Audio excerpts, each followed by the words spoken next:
You are Locked On Ole Miss, your daily podcast on the Ole Miss Rebels. Part of the Locked On Podcast Network, your team every day. Good evening, good evening, good evening. I'm having a very good day because my Detroit Tigers advanced. Well, they didn't advance, but they won game one of the wild card round against the Houston Astros.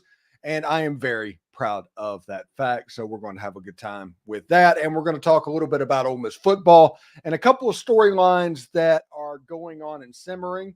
And then in the last segment, we're going to take a little bit of viewer comments and things like that. So anybody that wants to do that, go ahead and put that in the comment section and we'll get to that as well.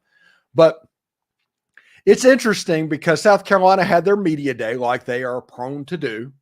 And when they had their media day, every question that was asked to everybody seemingly was about Juice Wells.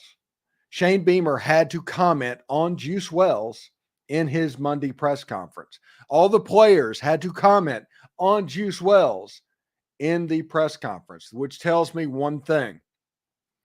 The people at South Carolina care a lot, care bigly about Juice Wells. And this is going to be a cauldron that Ole Miss is walking into. It's going to be a serious deal for Ole Miss in this game. It is going to be an absolute cauldron. And what do I mean by that? I mean Knoxville 2021 level hostile environment that Ole Miss has to go play in. Arkansas, Fayetteville 2008 environment. That is what South Carolina is going to look like Saturday. And be thankful. Be absolutely thankful that you do not have to go in there at nighttime. I've gotten no less than 5 requests to go on radio stations in the Columbia area to discuss this game. I have to judge by the ones that I'm going to take by what they sound like they want to talk about. If they want to talk about the game, yes, I'll absolutely do that. But if this was all about because I had Juice Wells on the podcast back in the spring and Juice Wells made a comment about why he came to Ole Miss and that caused uproar in Carolina, I am not doing those radio interviews because that isn't fair to Juice Wells. Honestly, that isn't fair to me. And the people that are doing it are just doing it for clicks. But if you want to talk about the game, I'm more than happy to go on the radio and talk about the ball game. And that's the case. Thursday, I'm going on in Columbia for a show that they're in the pregame show. So we will see. It should be a really, really good game. But this is going to be an incredibly hostile environment because of the way that the South Carolina fans feel about Juice Wells. And for those who do not know, who do not understand what is happening and why there is such animosity in the South Carolina fan base for Juice Wells, let me give you the 411 on that. Last season, Juice Wells was a preseason All-SEC wide receiver for the South Carolina Gamecocks. Spencer Rattler was the quarterback. He had a great end of the year. South Carolina was getting ready to roll, but Juice had an injury to one of his feet that would not heal. It just wouldn't go. Now, I've heard rumors that the doctors cleared him and that Juice refused to play anyway. And I don't know. But that is the reason and the reason behind South Carolina being so anti-Juice Wells is that they think that he could play and he chose to shut it down, take their NIL money, and transfer out to go get more NIL money. That's what South Carolina fans think happened. The reality of that situation is Juice Wells had to come to Ole Miss and have surgery immediately, which means that in South Carolina, either they intentionally West Canaan Coyotes missed it, or they just didn't care, or they just made a mistake. But the fact of the matter is he was either misdiagnosed or not diagnosed when he was at South Carolina. He got to Ole Miss, had to have surgery on the foot, and after that, he's playing football at full speed in Oxford, Mississippi. But South Carolina is ticked off about that. That narrative has permeated to the point to where it has become gospel inside the state of South Carolina, and they won't hear anything else. And if judging by my comment sections in most of my videos, it's a pretty widely held belief, because anytime the name Juice Wells pops up on one of my videos, the South Carolina people come pouring in, calling him traitor and that he's a scumbag, and all of the stuff talking about why South Carolina is going to embarrass Ole Miss because of what Juice Wells did. It's weird. It's a weird situation. Now, I'm not arguing it one way or another, other than the fact that it didn't happen, but I'm not going to argue with those people because you can't convince them otherwise. That narrative is the only one that they are willing to believe. And the only narrative to them that happens is by Juice Wells being a traitor, evil person going to Ole Miss. And the only way to rectify this whole situation is by beating Ole Miss. And so the off week happened for South Carolina, talking about Ole Miss. And everybody built up this narrative. And it's getting higher and higher and stronger and stronger. And it's going to be an absolute cauldron come 2:30 Central Time on Saturday afternoon. Now, it is a good thing that Ole Miss doesn't play at nighttime. At nighttime, they would get sandstorm kicked up. It would be a problem, especially when you look at the Ole Miss offensive line dealing with the noise of that stadium. Everybody remembers what Bradley Sowell went through the last time that Ole Miss was there. But Ole Miss, in that noise, is going to have to figure out. And tomorrow, we talk about rules to succeeding in road games like this. So watch tomorrow's podcast for rules for succeeding in South Carolina. And a lot of that has to do with like the old-fashioned Nick Saban murder ball principles of 2012, 2013, that era, and kind of just moving that into the modern era of college football. That's going to be a major key in this ball game. It's going to be a real key in this ball game. And if Ole Miss can handle the atmosphere, handle the pressure, because there's a lot of pressure going on behind the scenes. We're going to talk about it next segment. But Ole Miss had that players-only meeting that happens every single time that a loss like that happens. The players-only meeting led by Jackson Dart happened. Ole Miss did that. So they're obviously feeling a little bit of pressure for what happened last weekend. They're going to be dealing with this environment this weekend. There's going to be a lot of stuff they have to put up with. So it means their game plan probably has to be a little bit simple. I mean, duh, right? It needs to be a little bit simple because of the noise and everything going on. They need to execute at a high level and take the defense and take the run game and just get out of there with 1-point win. Now, covering would be nice, but just win the game. Beat South Carolina, beat LSU, and you're exactly where everybody thought Ole Miss would be at the beginning of the season. But this game is as close to a must-win game without it actually being a must-win game that you can get. And that's kind of at least a little bit interesting to me. So anyway, when we come back, we are going to start talking about Jackson Dart and the players-only meeting and all of that stuff, kind of the stuff going on behind the scenes in Oxford this week. We'll talk about that. But first, it's time to highlight my Roy Player of the Week. You know, Roy is a new platform that lets fans make contributions directly to their favorite athletes. Download Roy on Android or iOS and enter the referral code Locked On. That's 2 words, Locked On. And you'll automatically be entered into a sweepstakes for $5,000 cash. There's no purchase necessary, and you can void where prohibited. This week, we have selected Suntarine Perkins because he played honestly a terrific game. He had 2 sacks, so I'm giving Suntarine Perkins $100 on Roy. If you were impressed as we were with his performance on Saturday, you can show him some love as well. Just hop onto Roy and throw him a few bucks. If everybody pitches in just $10, it will add up for Suntarine Perkins. So now you have a chance to show your appreciation for Suntarine Perkins and his standout performance this week, as well as what he'll continue to bring to the program. So get off the sidelines and into the NIL game with Roy.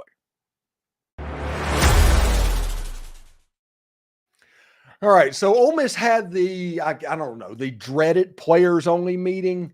Either way, Jackson Dart had a players-only meeting after Saturday's game, and honestly, with the way they performed offensively, they probably needed to do it. But that players-only meeting happened. And everybody talked about how Jackson Dart is taking Saturday personally, taking it kind of hard, honestly. And that's a good thing. This is somebody that means a lot. Football means a ton to Jackson Dart. And we always talk that he's the type of person that football is like 98% of the reason he's existing right now. This is a contract year. This is a money year. He's trying to make his draft money right now. And a game like Kentucky, even though he had decent numbers, he didn't have bad numbers. He threw for 260 yards and a touchdown, is not up to the standard of what he was doing in previous weeks. He still leads the nation in passing. He still leads the SEC in passing. He has the number one receiver in, I think, the country and the SEC as well on his team. He just needs to spread it out, relax a little bit. And if that happens, they're going to be fine offensively. They are. There's some really good players on Ole Miss's offensive team. There just are. I mean, everybody might want to look at this as like a doom and gloom and doom scroll and all of that on Twitter. But the reality of it is that game against Kentucky was a fluke until you proved to me it wasn't.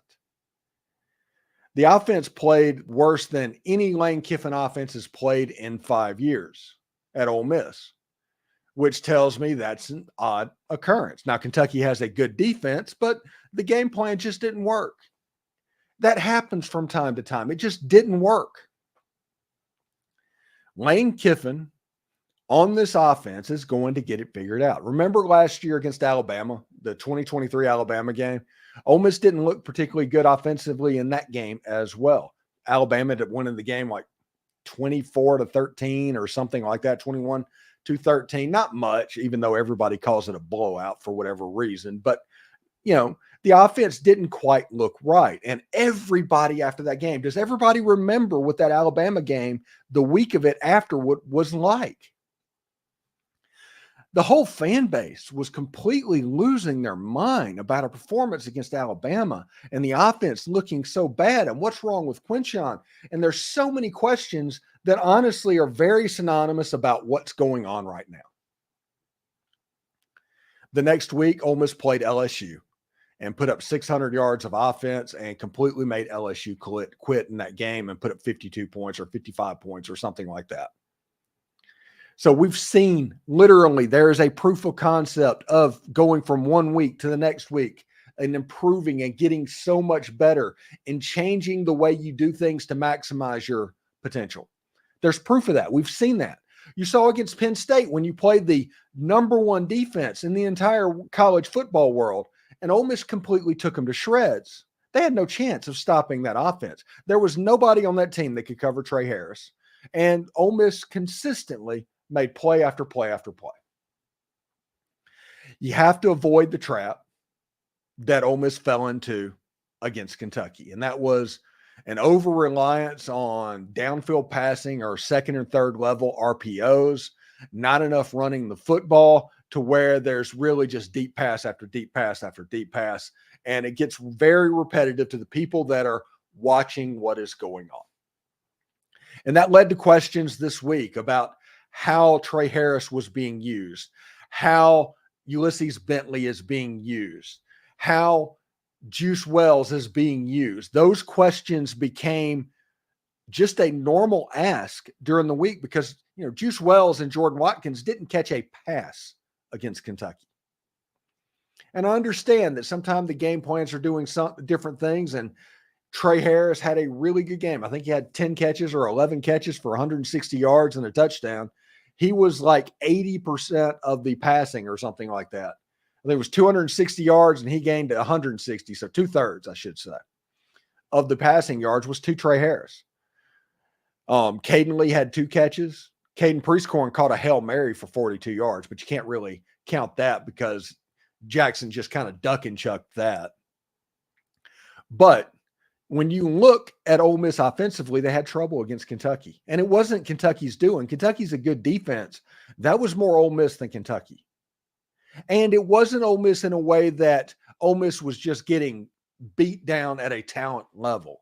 It was misexecutions, penalties, running the wrong routes, locking in on a receiver, being a foot or two off on a pass when it comes to ball placement in a way that you don't normally do it.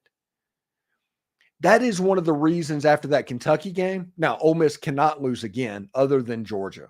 Georgia is the only game left on the schedule that Ole Miss can lose. That's the reason I call this as close to a must-win as possible without it actually being a must-win.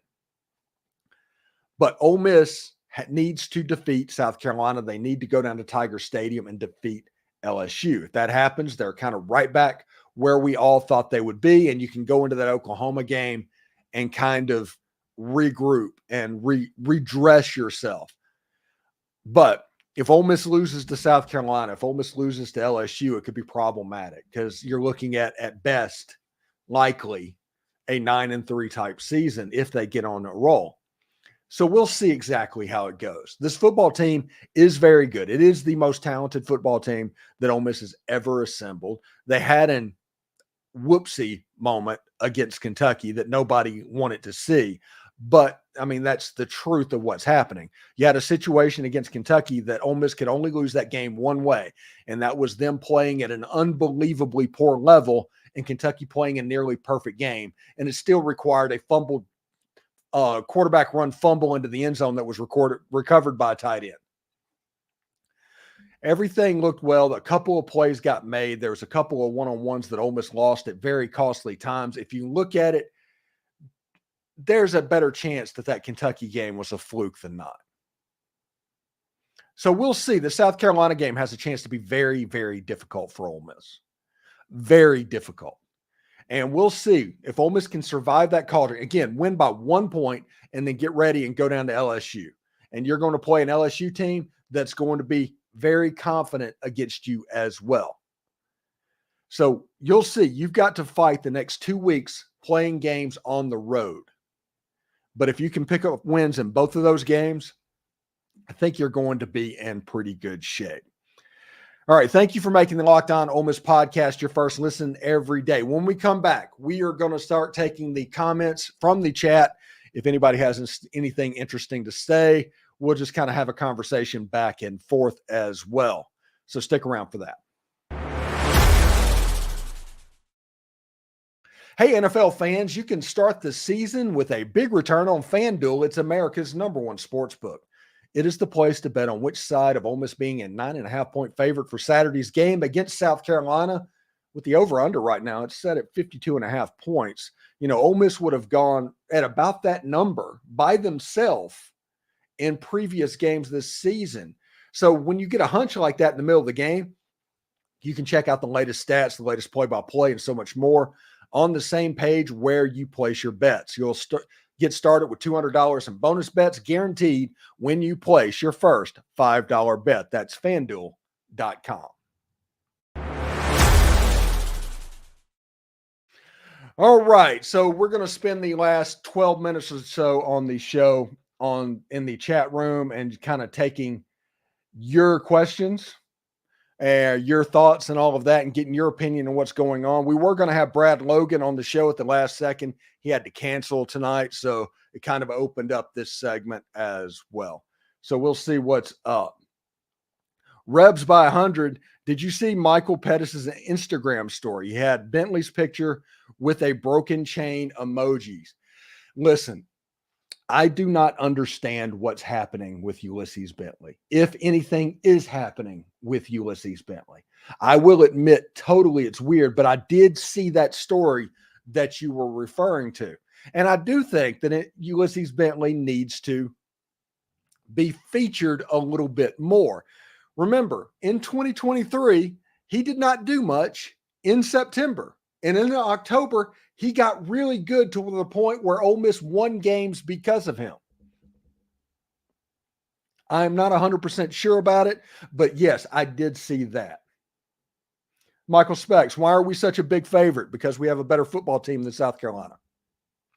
If you just look talent for talent, player for player, Ole Miss has a better football team than South Carolina. Does that mean that Ole Miss is going to win? No, I don't know. I mean, underdogs win all the time. Look at Kentucky last week.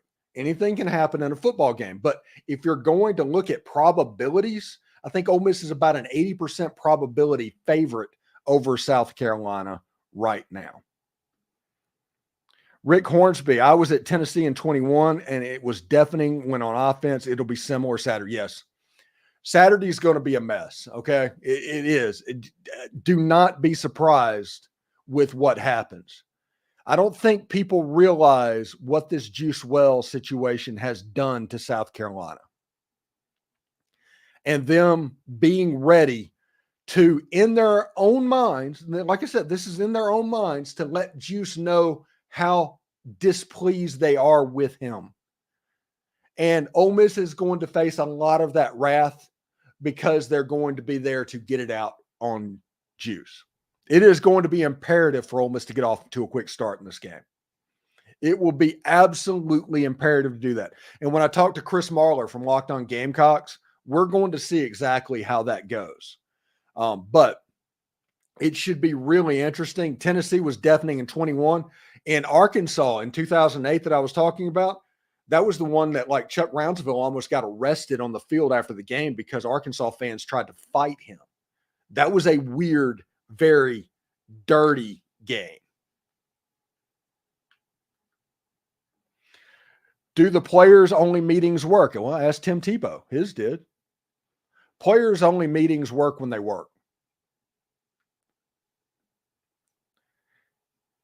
Notable competition. Gee, I honestly hope that the players-only meeting helps us get a win. I think it might. I mean, it shows that leadership is doing something, to get it done. I don't think there was finger pointing in the meeting, anything like that. I think it was more of a situation where the leaders just talked.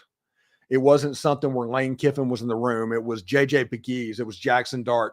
Those dudes saying what they think needs to happen. I think this was a very, very healthy thing, but it does happen every single time. Every single time. Best thing about the Rebels is no need for Roy. That's not true. Roy's awesome. Roy's the great. I give $100 to Roy after every game to the player of the week. DB never had a loss hurt so bad. Really? Now that one hurt a little bit because it was unexpected, but to me, just my opinion, that loss was nowhere near 2015 Arkansas. It was nowhere near that. It wasn't anywhere near 2003 LSU. And not to mention the games that just got weird to where, like, Arkansas State and all them are up on you in the ball game. I think those games were a little bit worse.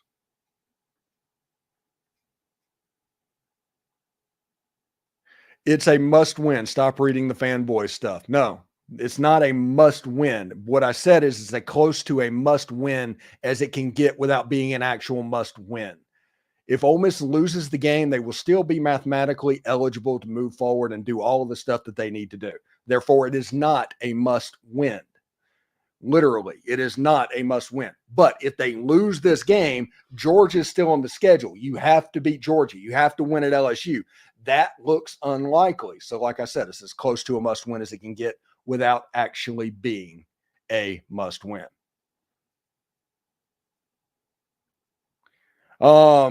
They look sluggish. I wonder if they partied for homecoming. That I don't know. No. Revs by 100. Who scores the first TD?